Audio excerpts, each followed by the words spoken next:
Welcome back to the TÜV SÜD Insights at the World Hydrogen Congress in Rotterdam. I'm now with Cornelius from Dii. Cornelius, I'm so happy to have you here. I know you have such a busy schedule. I mean, you're everywhere in the media at the moment. Can you please perhaps, although most of the people know you, present yourself and where you're from? And then we're going to talk a bit about Dii and the MENA region. Super. Well, thank you very much, Thomas and TÜV SÜD for having me. It's a real pleasure. So my name is Cornelius Matthes. I'm the CEO of Dii Desert Energy.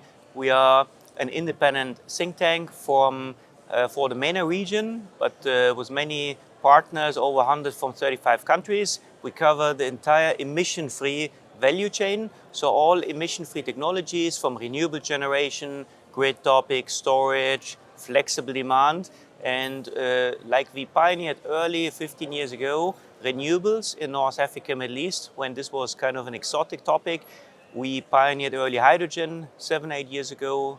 4 years ago, we set up the MENA Hydrogen Alliance.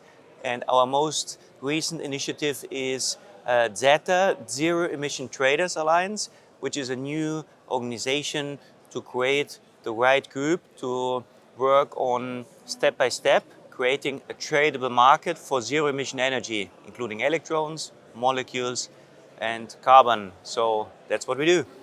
Yeah, I mean, you created over the last decades a remarkable network of companies and associations for green energy. So, but from your point of view, so what's happening at the moment in the MENA region? Can you give us an update on the... It's quite an exciting time. I'm based in UAE, and UAE is a small country. It's bringing 3,000 megawatt of new solar capacity on the grid. The UAE just inaugurated the first wind farm in the country, 103 megawatt, which is also interesting because people think there's no wind resources at all. That's not correct. So with special turbines, you can harvest also 4 meters per second. And so the UAE will have 6.5 gigawatt of solar capacity at the end of this year, which is pretty remarkable for a small country. And more is already on the way. So the UAE is going towards 10 gigawatt installed capacity. Egypt has gigawatts of wind, gigawatts of solar already, and has several gigawatts under construction. Saudi has several gigawatts under construction. Morocco is hopefully waking up from 5 years of almost no activity. So we see kind of an explosion, which we call the exponential growth, whereby probably the next few years we'll see every year more newly installed capacity than the 20 gigawatt we have overall installed capacity. And this is only renewables. And then on top comes hydrogen. We have 76 hydrogen projects announced in MENA, the world's largest NEOM green hydrogen under construction. Yeah. And many more projects, of course, at different stages of development with different probabilities to be realized. But this sometimes dwarfs the entire energy system of a country in terms of announced capacity. In countries even like Oman, where the official target is 1 million tons of green hydrogen by 2030, which would be an equivalent of something like 14 gigawatt of renewables capacity, which dwarfs today's installed capacity. So it's pretty impressive. We are really at this point where things massively accelerate, and finally the region goes where it should be to become a powerhouse for green electrons and molecules. Yeah, and I mean, NEOM with the first gigawatt project that got financial closure just shows how important this region is going to be at the end.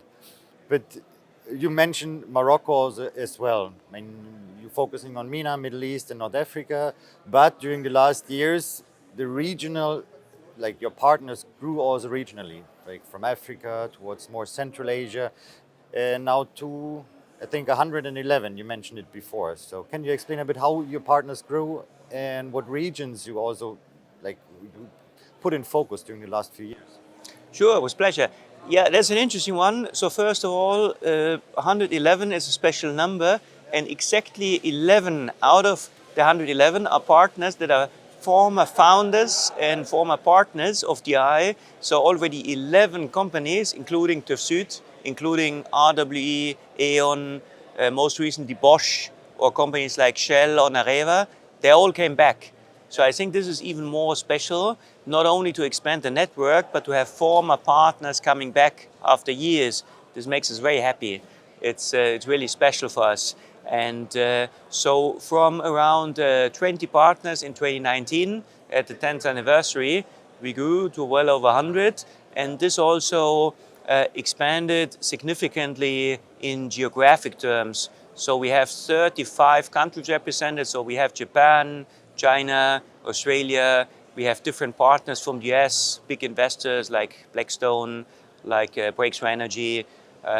We have added a few interesting countries this year, like Mongolia. Newcom, the company that developed the first wind farm in Mongolia already in 2013, 50 megawatt, and they have a green hydrogen project in the desert of Gobi. So the desert power concept is obviously very relevant for Mongolia as a desert country with the desert of Gobi. We added Pakistan with Oracle Power, very interesting country, green ammonia project, Iraq, Oman. So many new countries, and I think we increasingly work beyond MENA as well on new initiatives like Zeta, a global trading platform where we interact well with US, with Australia, with other regions. So yeah, and also in terms of the profile of the partners, this is very unique because we had to reject already many companies, so there's quite a waiting list, and we select and vet very thoroughly the partners that we believe can add long-term value to DI, where we can create a win-win, and every new partner needs to be approved by the shareholders. So the group is quite selective on the so-called doers of projects, mainly investors, developers, utilities, IPPs, and unique companies along the value chain or long-term partners like TÜV SÜD. Yeah, I mean, it's becoming an impressive network of companies driving towards the energy transition. And this is really nice to see every time we see each other. There's new companies, new ideas, new regions. So this is really impressive to me. Just perhaps one last question, because there's going to be the COP28 in Dubai this year, and you're going to be part of it as well. It's your hometown. So what do you expect from COP this year in the MENA region?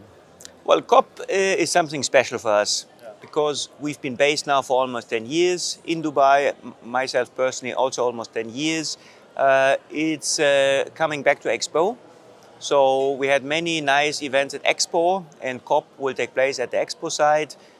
Well, we have obviously quite a prominent role as the leading think tank in the MENA region and the longest serving organization as well. So we are privileged to be one of the key partners, and it will be crazy 2 weeks every day, so many different things and activities happening.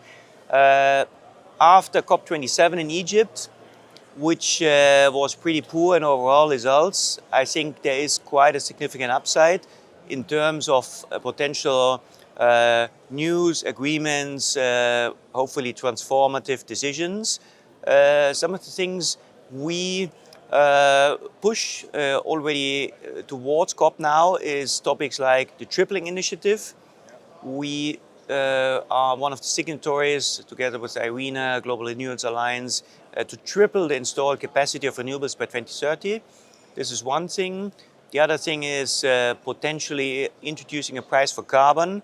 Dubai is the first country, or UAE better, for the MENA region. That would be highly symbolic. Possibly and necessarily, if you have a net zero target, you need to phase out fossil fuel subsidies, because how can you have fossil fuel subsidies and a net zero target? This is like completely contradictory. So fossil fuels subsidies need to be phased out immediately, otherwise this takes away any credibility. And this would also create a good business case in countries like Egypt or Saudi immediately. Then possibly a financing mechanism. I really like what the president of Kenya always says, that the World Bank, IMF, these institutions, they were actually not created for the situation we are now in. And looking back in 2009 in Copenhagen at COP, they committed $100 billion every year for energy transition in MENA. Almost nothing was disbursed. It's really very poor.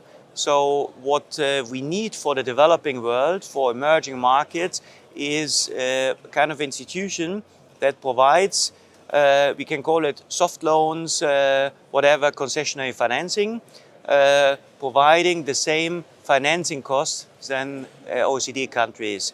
And this would bring a leap because bankability and high cost of financing is a big barrier for energy transition projects. So this is, let's say, the things where we hope tangible progress. We will monitor everything very accurately. There's a lot of greenwashing around, and we put exactly the finger, and greenwashing will be increasingly transparent. And we see this as an independent think tank as well, one of our tasks in pointing towards things that are simply not credible. So as we monitored very accurately progress after COP in Egypt, we will monitor as well.